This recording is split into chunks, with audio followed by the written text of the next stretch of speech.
तो सबसे पहले मैं आपसे ये कहना चाह रहा हूँ कि मेरे चैनल को आप सब्सक्राइब करें, फॉलो करें और शेयर करें। ज़्यादा से ज़्यादा वीडियो जब शेयर करेंगे आप तो और लोग जो होते हैं, दोस्त होते हैं, मतलब और भी भाई होते हैं, उन्हें अच्छी तरबियत मिलेगी। अच्छी तरबियत का मतलब ये है कि अगर आप किसी को शेयर कर रहे हैं, कोई वीडियो जैसे आपने शेयर कर दी, तो उसके मन में एक ख्याल जागेगा कि यार बात तो अच्छी है, यार कोई दिक्कत नहीं है। पर उससे अगर एक बार भी ये दिल में ख्याल आया कि जैसे कोई नमाज पढ़ना जरूरी है या कोई समझा रहा है कि नमाज पढ़ना बहुत ही जरूरी है, नमाज से जो इतने फायदे हैं कि आप ज्यादा नहीं आप ज्यादा नमाज मत पढ़ो। आप किसी इमाम के पीछे, एक अच्छे परहेजगार इमाम के पीछे ज्यादा नहीं 40 दिन तक नमाज पढ़ने आप। 40 दिन अगर आपने 40 दिन नमाज पढ़ ली किसी इमाम के भी पीछे, तो मेरा ये वादा है, इंशाअल्लाह ने चाहा, परवरदिगार आलम ने चाहा, मेरा वादा है तुमसे कि आप दुनियादारी भूल जाओगे। दुनियादारी के कमाना कैसे कहते हैं और लड़कीबाजी कैसे कहते हैं, सब कुछ भूल जाओगे। सब कुछ अपना ये उठा के रख दोगे, मैं घर बार भूल जाओगे, माँ बाप अपने सब कुछ ये लगाएगा तुम्हें यार कि मैं सिर्फ नमाज से मोहब्बत करूंगा। हर चीज से तुम्हें एक हो जाएगी कि मतलब एक बैर हो जाएगा कि यार नहीं ये चीज गलत है। तुम नमाज ज्यादा नहीं 40 दिन तक नमाज पढ़ लो आप। एक किसी इमाम के पीछे 5 टाइम की नमाज 40 दिन तक पढ़ लो आप। ज्यादा नहीं 40 दिन के बाद में तुम्हें खुद ये महसूस होने लगेगा कि यार नमाज मैं छोड़ ही नहीं सकता हूँ। तुम्हें नमाज ऐसे खींचेगी जैसे कोई चिमक से चिमक खींचती हो, ऐसे नमाज खींचेगी तुम्हें। और नमाज की सफाई तुम्हें याद करेंगी, मस्जिद की डेली याद करेगी तुम्हें कि यार वो बंदा नहीं आया, वो बंदा क्यों नहीं आया, कहाँ है, वो कैसा है, वो तुम्हें ये खींचेगी अपनी तरफ। नमाज इतनी खींचेगी कि जैसे तुम्हें चिमक खींचती हो अपनी तरफ। इसलिए नमाज पढ़ना बहुत जरूरी है भाई। 5 टाइम की नमाज पढ़ो और अल्लाह से दुआ करो, ये परवरदिगार हर मुसलमान को, ईमान वाले मुसलमान को 5 टाइम की नमाज पढ़ने की तौफीक दे। परवरदिगार ये सबसे बेहतर चीज बनाई है तो वो नमाज बनाई है। अल्लाह ताला ने सबसे बेहतर चीज जो बनाई है वो परवरदिगार ने नमाज बनाई है। अगर तुम नमाज पढ़ते रहोगे, जिंदगी तो जिंदगी, आखिरत तक कामयाबी, कबर की मंजिल। कबर में अच्छी तरीके से तुम्हें, जैसे हम यहाँ पे बैठे हैं, मस्ती कर रहे हैं, खा पी रहे हैं, हमें कोई मतलब परवाह नहीं है किसी चीज की कि हमें कितने टाइम खाना खाना है, कितने टाइम चाय पीना है, कितने टाइम उठना है, कितने टाइम सोना है, हमें किसी चीज की परवाह नहीं है। ऐसी कबर में, जब कबर में इंसान उतर जाता है तो उसे इस चीज की परवाह नहीं होती है कि मैं कबर में हूँ। उसे ये लगता है कि मैं आलीशान बंगले में हूँ, आलीशान अच्छे से अच्छा बंगला। उसे ये महसूस नहीं होगा कि यार मैं हूँ कहाँ पे। और ये गुनहगार बंदा जो नमाज नहीं पढ़ता है, जो अच्छे अपने माँ बाप की अच्छी वो नहीं कर पाता है, या अच्छे अपने बहन भाइयों की वो नहीं कर पा रहा है, या अपने आस पड़ोसियों की अच्छी कदर नहीं कर पा रहा है, या अपनी खुद कदर नहीं कर पा रहा है। वो जैसे इंसान की भी तो कदर है, अगर वो किसी की कदर ना करे तो सबसे पहले वो चाहिए कि वो अपनी कदर करे। अगर वो इंसान अपनी कदर करना सीख गया, अपनी कदर करना कोई सीख जाता है, तो माशाअल्लाह अल्लाह का शुक्र है कि उसके दिमाग में हर चीज आती चली जाती है कि माँ बाप की इज्जत कैसे करना है, माँ बाप की कैसे कदर करना है, सब कुछ वो सीख जाता है। इस तरीके से अगर वो सब कुछ सीख गया तो अल्लाह ने चाहा, इंशाअल्लाह ने चाहा, उसकी जिंदगी भी कामयाब और उसकी आखिरत भी कामयाब। इसलिए नमाज बहुत जरूरी है भाई। अगर नमाज नहीं पढ़ोगे तुम तो भाई आपके ऊपर परेशानी आएगी, आपको दिक्कत होगी, आपका दिल दिमाग भेजा आपको कंट्रोल में नहीं रहेगा, सर में दर्द होगा, हाथों पैरों में एक उलझन होगी यार कि मैं इस दुनिया में क्यों आया था, किस लिए आया, या तुम्हें पैसों में बहुत दिक्कत आएगी यार, पैसा तुम्हारा कोई काम हल नहीं होगा। सबसे मेन चीज है नमाज। अगर नमाज पढ़ेगा बंदा तो उसके काम बहुत जल्दी हल हो जाते हैं, बहुत जल्दी हल। उसे ये सोचने की जरूरत नहीं है कि पैसा कहाँ से आएगा, देने वाला परवरदिगार है। किसी का मोहताज ना बने कोई। अगर मोहताज मुस्तफा है तो किसी का मोहताज नहीं है वो। जो इंसान अपने हुजूर का मोहताज है, अगर हुजूर का मोहताज है और अल्लाह के रसूल का मोहताज है, वो किसी का मोहताज नहीं है। ये दुनिया सिर्फ 4 दिन की है, मात्र, ज्यादा नहीं, 4 दिन। बचपना, जवानी, बुढ़ापा, फिर मौत, उसके अलावा ये कुछ नहीं। दुनिया में ऐसे ऐसे बादशाह आए और चले गए, ऐसे ऐसे बादशाह जिसने अपनी जमीन पर कदम नहीं रखे, हर समय अच्छी से अच्छी पैसा, दौलत, शोहरत, वो भी मिट्टी में मिल गए। दोस्तों अपनी जिंदगी पे गुमान मत करो कभी भी। अपनी जिंदगी जैसी भी तुम्हारी जिंदगी है, मैं ये कह रहा हूँ, कितनी भी गरीबी जिंदगी हो, कितनी भी गरीबी, अगर अपनी जिंदगी में तुमने ये सोचा कि मैं यार बहुत गरीब हूँ, अगर मैं गरीब हूँ, मैं मेरे पास कुछ नहीं है, मेरे पास खाने को नहीं है, मेरे पास पीने को नहीं, हर समय अल्हम्दुलिल्लाह कहना चाहिए। क्या पता परवरदिगार तेरी गरीबी में वो चीज रखी हो कि तुम सोच नहीं सकता है। लोगों की हवेलियों में वो सुकून नहीं है जो गरीब के झोपड़े में सुकून होता है। ये हमेशा ध्यान रखा, कभी भी मायूस ना हो कि मायूस यार क्या हमें वो चीज नहीं मिली, या हम मोटरसाइकिल से नहीं घूम पाए, हम साइकिल से नहीं घूम पाए, हम कार से नहीं घूम पाए, ऐसा कभी नहीं। परवरदिगार एक ऐसी चीज है, परवरदिगार अल्लाह के रसूल जो देता है तुम्हारी किस्मत, या हमारी किस्मत जब बनाता है तो मुकद्दर में सब लिख देता है कि इसे क्या करना होगा, कैसे रहेगा, ये कितनी गरीबी में काटेगा, ये कितनी रईसी में काटेगा। और आपने यहाँ आके उसका उल्टा कर दिया। जैसे हमें पहनने को जूते नहीं मिले, चप्पलों में हम काट रहे हैं, तो हम ये कह रहे हैं कि हमारे पास जूते नहीं है, तो हम क्या कर रहे हैं, गलत काम कर रहे हैं, चोरी कर रहे हैं, डकैती कर रहे हैं, उल जलूल काम कर रहे हैं, जो हुजूर के नाफरमानी काम है, जो काम नहीं करना है वो हम काम कर रहे हैं। किस लिए कर रहे हैं, सिर्फ एक अपनी बेहतराई के लिए कि हम एक आलीशान उसमें रह सकें। कभी ये मलाल ना करें दोस्तों, कभी भी ये मलाल तुम्हें करना ही नहीं है। अगर तुम्हारी जिंदगी एक छप्पर में कटने वाली है तो जिंदगी भर छप्पर में कटेगी तुम्हारी। कभी जिंदगी तुम्हारी हवेली या बंगलों में नहीं आ सकती, क्योंकि तुम्हारी परवरदिगार ने जिंदगी लिखी है। इसलिए जो रिस्क परवरदिगार ने तुम्हें दे दिया या देने वाला है या देगा, उस पर अल्हम्दुलिल्लाह कहा करो। हर चीज पर अल्हम्दुलिल्लाह। सुबह उठो तो सबसे पहले अल्हम्दुलिल्लाह बोलो, इसलिए कि अब तुम्हारे हाथ पैर सलामत है, तुम्हारे हाथ पैर, आंखें, कान, नाक, सब चीज सलामत है, तो तुम्हें किस चीज का डर है। और वो लोग कैसे होते हैं जिनके पैर नहीं है, हाथ नहीं है, जिनके कान नहीं है, नाक नहीं है, मुंह आंखें नहीं है, बोलने के लिए जबान नहीं है, वो लोग कैसे होते हैं? इसलिए परवरदिगार ने जो तुम्हें हाथ दिए, पैर दिए और जो तुम्हें आंख कान दिए, इसलिए भाई कभी भी अपने ऊपर ये होना नहीं चाहिए कि हम ये करें कि हमारे पास कुछ नहीं है। परवरदिगार ने जब तुम्हें जो चीज तुम्हें दे दी है वो बड़ा बड़ा अच्छों को नहीं दी है, बड़े बड़े अच्छे को नहीं दिए। अगर किसी को हाथ नहीं दिए तो किसी को पैर नहीं दिए, तो किसी को कुछ नहीं दिया तो किसी को कुछ नहीं दिया। अब सबसे पहले हम क्या करेंगे? तो हमें यही चीज का ख्याल रखना है कि यार परवरदिगार ने मुझे सब कुछ तो दिया, मुझे हाथ भी दिए, पैर भी दिए, कान भी दिए, नाक भी दिए, मुझे सब कुछ दिया, पर अब क्या दिक्कत है? अब दिक्कत है पैसे की।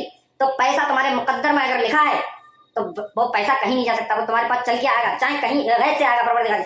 मर गया अगर नहीं लिखा है तो तुम यहाँ से जमीन को इधर से उधर घूमे आना, चक्कर काटे आना, मर गया पैसा नहीं है तो नहीं है, कहीं भी तुम घूमे आओ, पूरब से पश्चिम, उत्तर से दक्षिण तक घूमे आना, मर गया किस्मत में तुम्हारे पैसा नहीं है तो नहीं है। इसलिए अपनी जिंदगी जिस माहौल में कट रही है, दुआ करें सबसे पहली चीज हम ईमानदारी में काटेंगे, सबसे पहली चीज ईमानदारी में। और ईमानदारी के बाद और हम अपनी मैंने शुरू में पहली वीडियो में बताया था कि सबसे पहली चीज हमें नजर का ख्याल रखना। अगर नजर कंट्रोल नहीं है, यार आंखें तो देख सब चीज देखती हैं, गंदा काम भी आंखें देखती हैं, अच्छा काम भी आंखें देखती हैं, और रोड पर क्या हो रहा है वो भी आंखें देखती हैं। अगर हम नजर का ख्याल नहीं रखें तो जिस नजर जो है एक रिकॉर्ड होती है, जैसे एक चिप होती है, अगर तो नजर जो है अगर चिप में मोबाइल में चिप डाल दो तो वो रिकॉर्ड करता है। इस तरीके से जो आंखें रिकॉर्ड करती है, दिमाग फंसाती है दिमाग को, फिर शैतान बलगलाता है। यही चीज आंखें जो है सबसे पहली चीज जो है वो आंखें, आंखों से हम गलत देखेंगे तो हमारे मन में गलत ख्याल जाएगा, जाहिर सी बात है, गलत तो जाना ही जाना है। इसलिए भाई अपनी नजरों को पाक करो और खुदा की इबादत में लग जाओ। कसम खुदा की, मैं रोजी इस पर बैठ के कर रहा हूँ तुमसे, भाई एक बार 40 दिन तक नमाज पढ़ के देखी,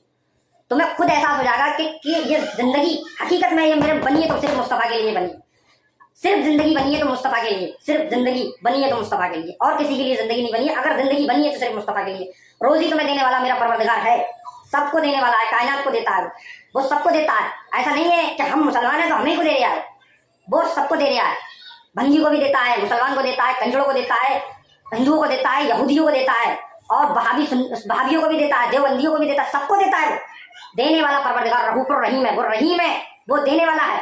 अगर आप कभी किसी से कर्जा उधार ले लो और लेने के बाद उसका ना दो तो वो कैसा करता है?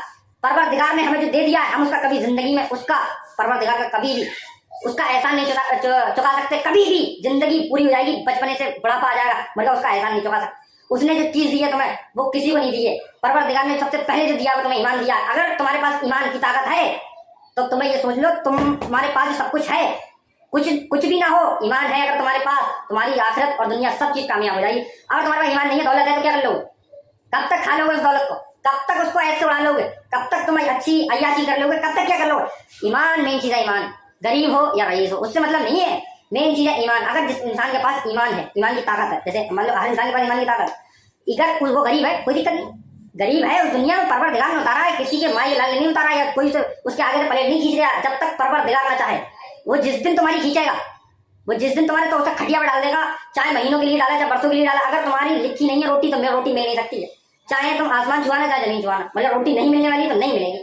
और अगर तुम अल्लाह के रसूल की इबादत कर रहे हो, अच्छी परहेजगार हो, नजर से पाक हो, परवरदिगार तुम्हारी गैब से मदद करेगा, गैब से।